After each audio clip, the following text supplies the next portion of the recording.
The unsurpassed, penetrating and perfect truth is seldom met with, even in 100,000 myriad kalpas. Now we can see and hear it. We can remember and accept it. I vow to make the Buddha's truth one with myself.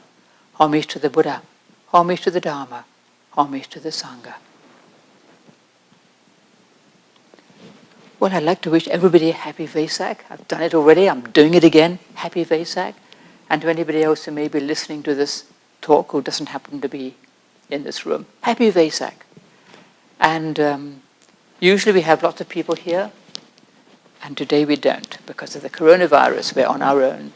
And we miss people. We miss people. It's really nice, and we miss people. It's been raining. I'm glad it hasn't been a wonderful, beautiful, perfect, picnic-worthy day when we couldn't have anyone come. So kind of nice to have the rain, we can use it.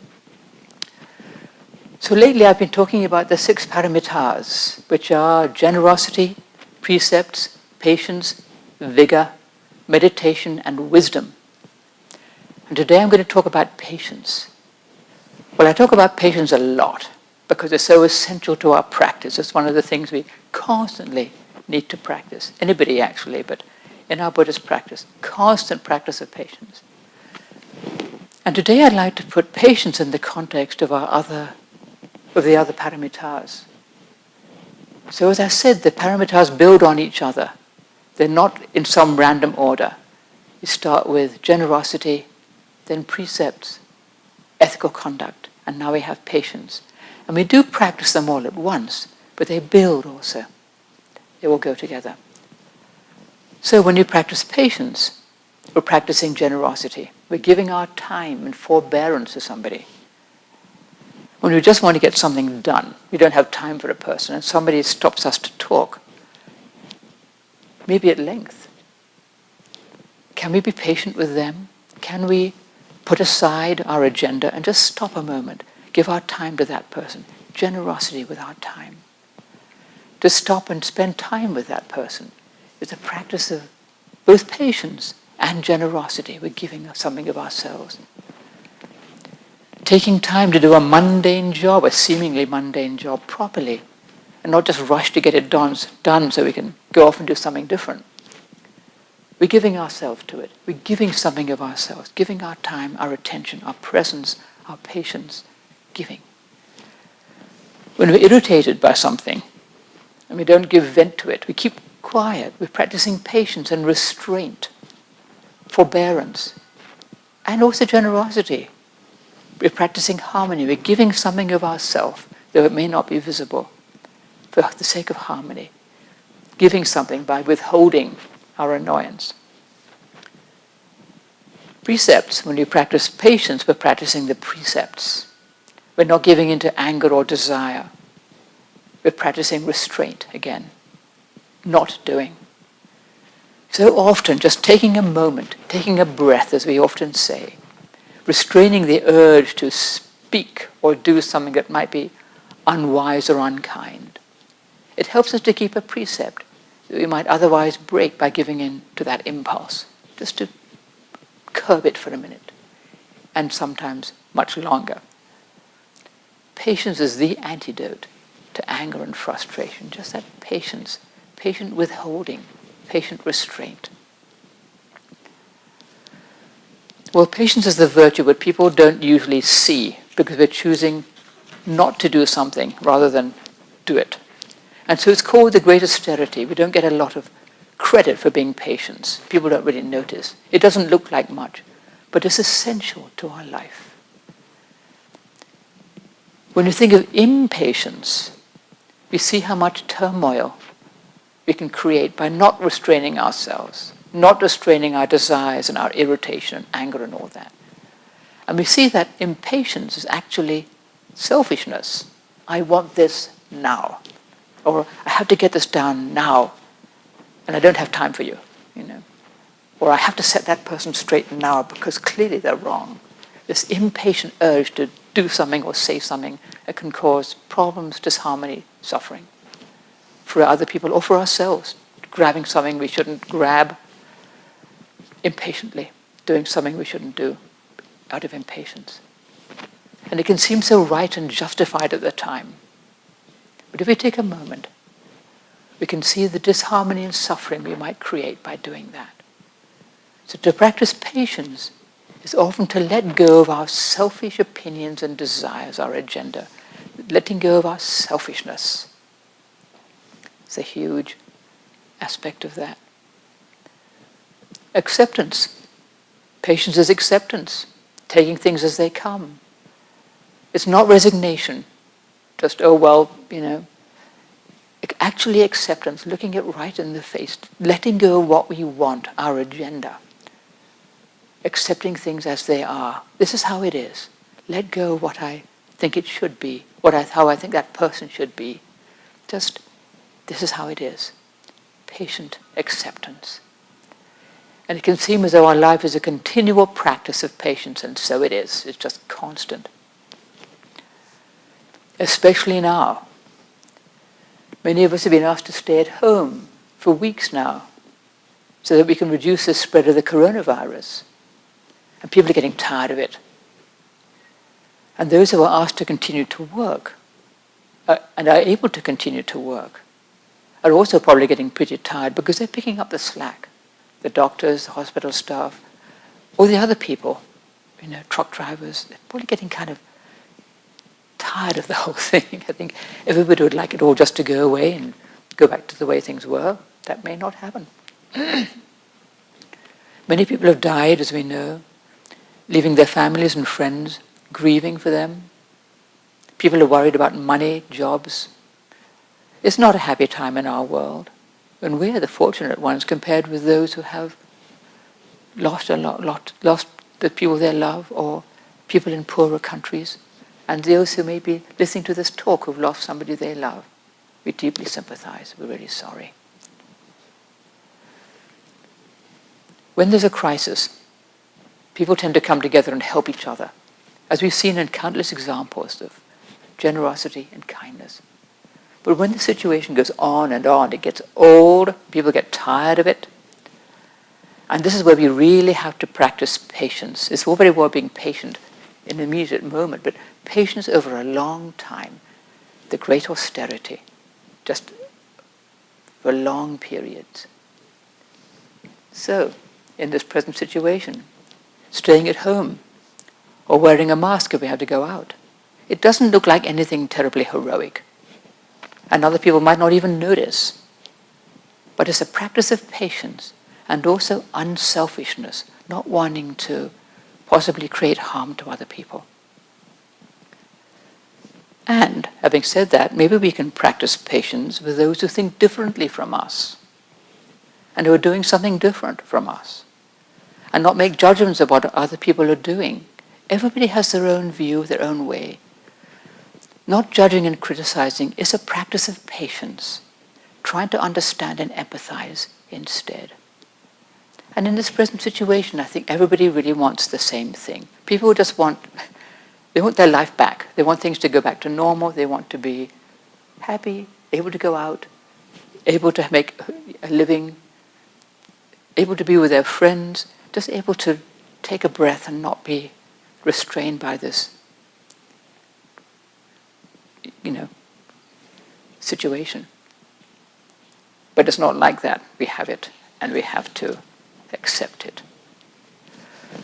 So here at the Abbey, we're still closed, and it looks as though we're going to remain closed for a while yet. Even if we thought it was a good idea, we couldn't have gatherings, we're not allowed to have gatherings for quite a while. We have to be patient.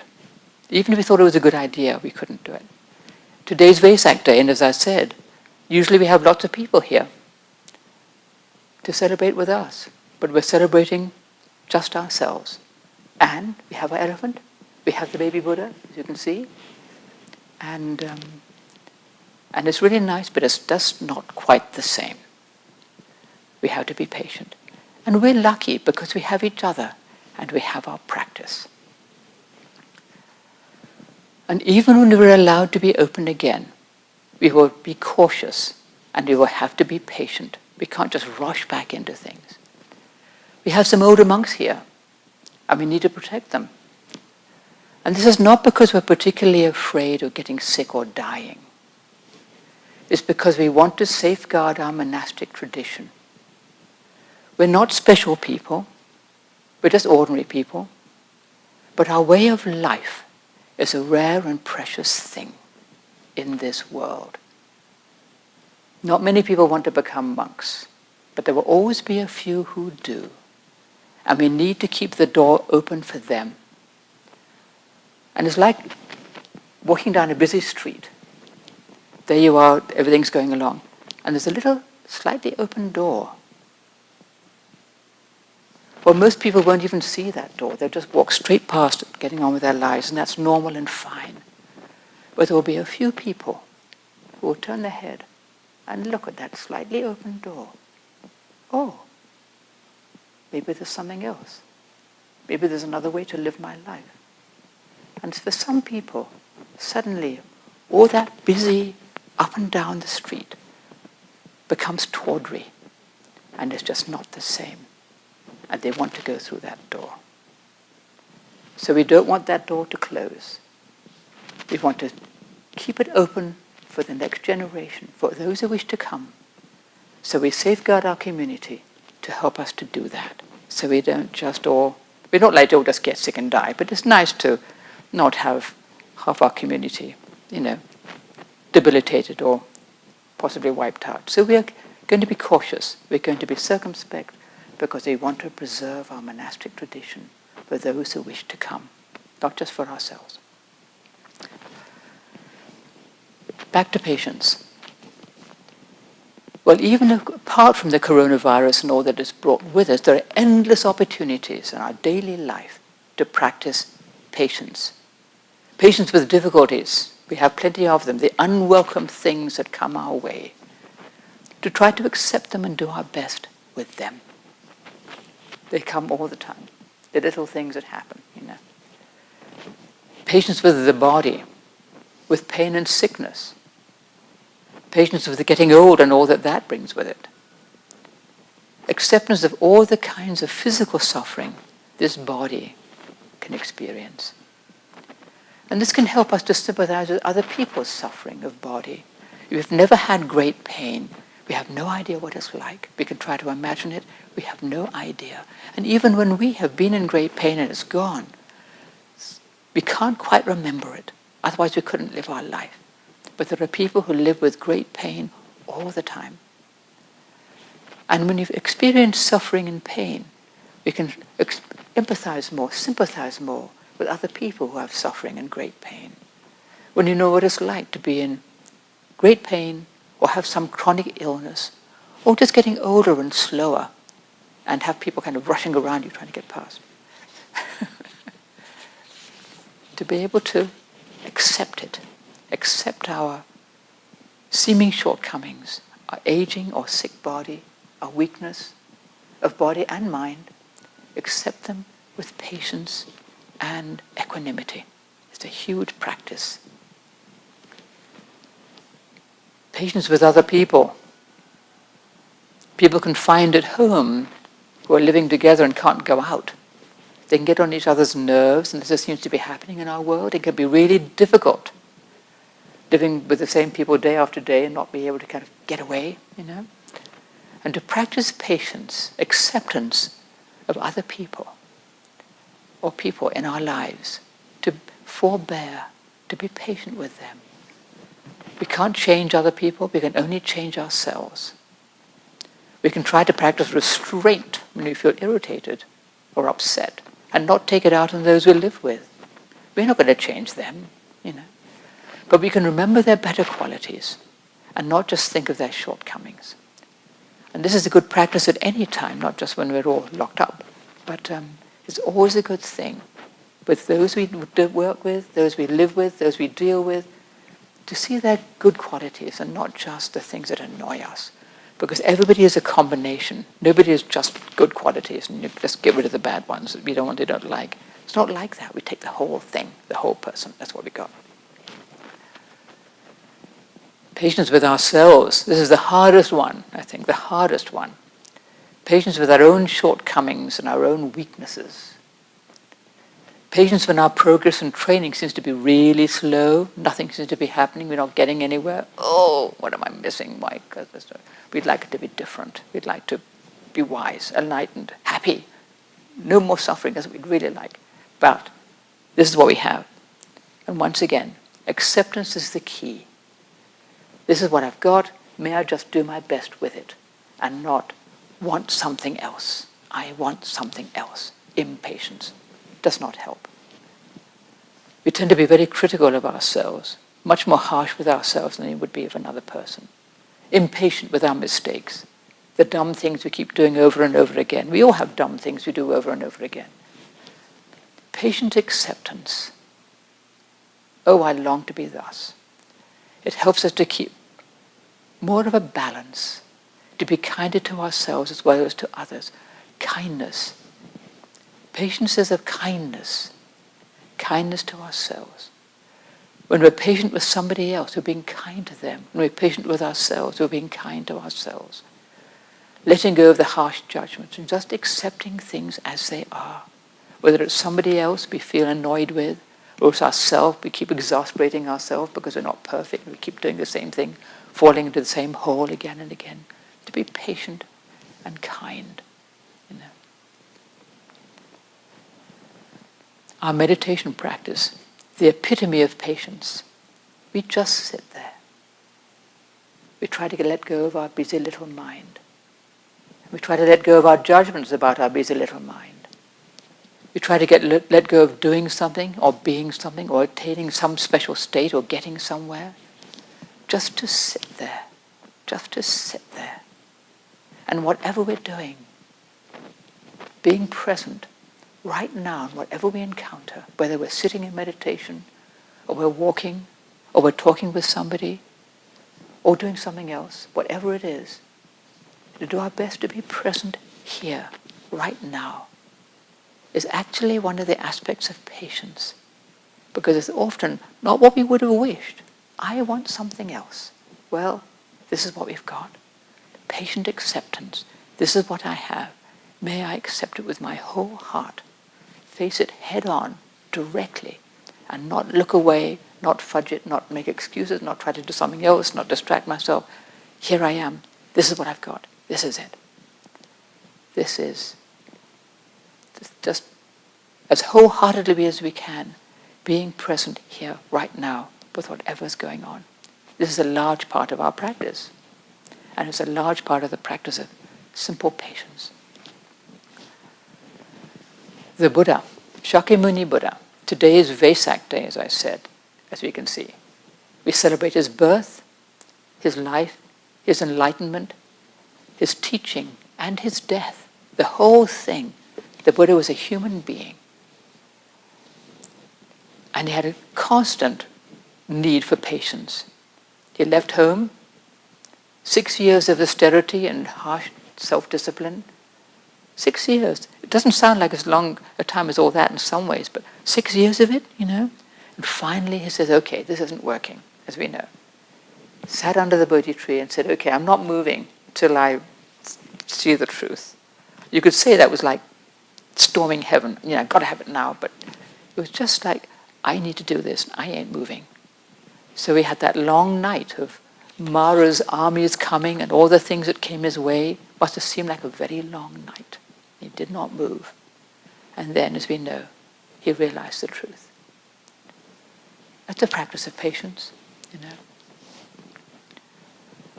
After his enlightenment, when he began to teach and lead the order of monks and then nuns, then he provided him with endless opportunities to practice patience. They got up to all kinds of things you wouldn't dream of, Nearly all the rules in the Vinaya are made because somebody did something dumb you wouldn't have thought they could get up to, but they did. So there they are, 250 rules for monks, 348 for nuns, something like that. Enormous amount of rules, because people did dumb things. The Buddha had to be endlessly patient with all these people.